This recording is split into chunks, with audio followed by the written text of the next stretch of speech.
Olá, hoje a gente vai mergulhar numa história, quase uma fotonovela moderna, sabe? Vamos conhecer o Lucas e a Aline.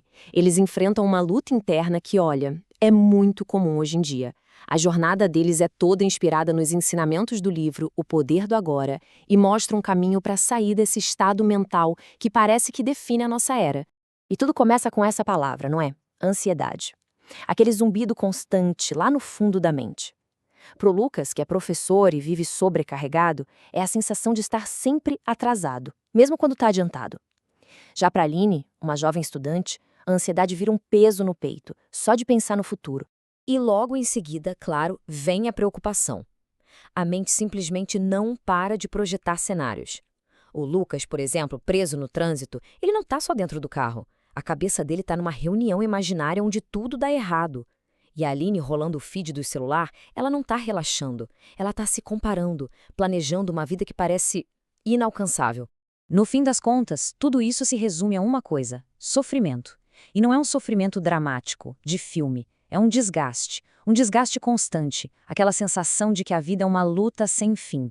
É exatamente nesse ponto que a gente encontra os nossos personagens, presos nesse ciclo.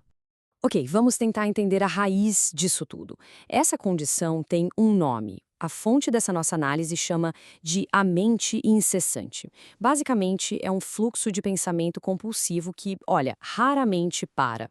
E essa citação do Eckhart Tolle, autor do livro, ilustra o problema de forma brilhante. Pensa só, existe um lugar de paz dentro da gente, mas o barulho da mente é tão alto, tão insistente, que a gente simplesmente não consegue ouvir. É um ruído que nos convence de que ele é a única coisa que existe. Agora, a parte mais interessante é como essa mente incessante funciona.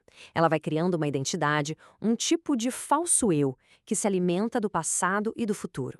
A gente vê o Lucas no trânsito, cercado por balões de pensamento caóticos sobre contas, prazos, e a Aline no sofá, com a cabeça cheia de e sis sobre a carreira, a vida social. Nenhum dos dois está vivendo o momento. Eles estão vivendo uma projeção da mente. Mas, como em toda boa história, precisa ter um ponto de virada. E para eles, essa virada começa com uma crise. Um momento em que o sofrimento do Lucas se torna simplesmente insuportável. Imagina a cena. Uma noite, depois de um dia daqueles, exaustivo, o peso fica demais. E no meio de um pavor absoluto, esse pensamento surge na cabeça dele. É um pensamento estranho, né? Quase sem sentido, mas ele contém uma chave. E aí, vem a revelação. Peraí, se existem dois, quem é o verdadeiro eu? Será que é o pensador, essa voz que nunca para? Ou será que é aquele que ouve essa voz? Pela primeira vez, uma fresta de luz aparece naquele fluxo de pensamentos. A mente dele até para por um instante, atordoada com essa percepção. Essa revelação leva o Lucas a procurar ajuda. E é assim que ele encontra a dona Miriam, uma mulher sábia, serena, que oferece para ele o primeiro passo prático em direção à liberdade. A dona Miriam não ensina nenhum ritual complicado. O que ela ensina é algo radicalmente simples. Apenas observe. Ouça a voz na sua cabeça como se estivesse ouvindo a voz de outra pessoa. Sem discutir, sem resistir, só perceber que ela está ali. Esse processo acontece em alguns passos, bem simples. O primeiro é só notar os pensamentos. O segundo, que é crucial, é não julgar, só ouvir. E aí, no terceiro passo, a mágica acontece, a separação. Uma nova dimensão de consciência começa a surgir. O Lucas e a Aline começam a praticar isso e pela primeira vez eles sentem um espaço, uma calma por trás de todo aquele ruído. Então, o ponto central é este aqui. A liberdade não vem de lutar contra a mente, mas de perceber que nós não somos ela. Essa simples percepção é o começo de tudo.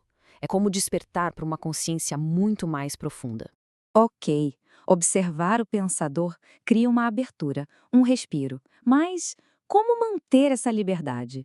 A dona Miriam me explica que a chave é trazer o foco para a única coisa que é, de fato, real. Aqui a gente vê o contraste fundamental. De um lado, a mente vivendo na ilusão do tempo, sabe? Presa a memórias e ansiedade sobre o futuro. Do outro, a presença, a realidade que só existe no agora. A jornada do Lucas e da Aline é exatamente essa: sair da prisão do tempo e encontrar a liberdade no momento presente. E como é que se ancora no agora?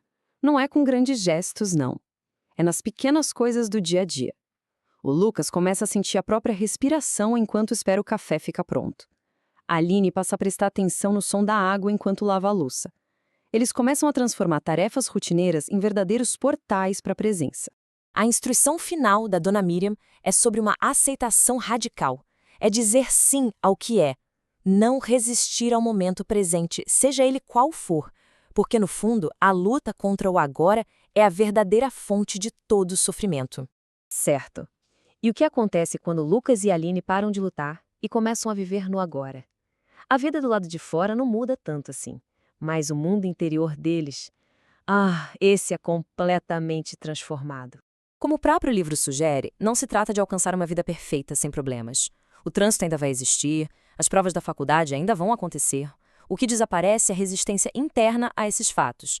A paz não vem da ausência de problemas, mas da ausência de resistência a eles. E essa é a cena final da nossa história. A gente vê o Lucas de novo no trânsito, mas agora ele está calmo, só observando a luz do sol. Os balões de pensamento sumiram.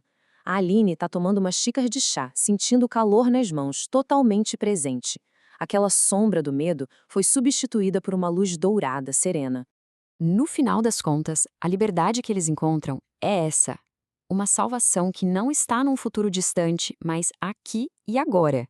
É se libertar da necessidade psicológica de estar em qualquer outro lugar que não seja exatamente onde se está. A jornada do Lucas e da Aline nos deixa com essa lição poderosa, né? A chave é observar os pensamentos sem se identificar com eles e encontrar a realidade da vida nos momentos simples, no agora. E a história deles termina com uma pergunta que fica pra gente. Uma pergunta profunda da tradição Zen. Parando para pensar na própria vida, neste instante, o que de fato está faltando? A resposta pode surpreender. Obrigado por acompanhar essa análise.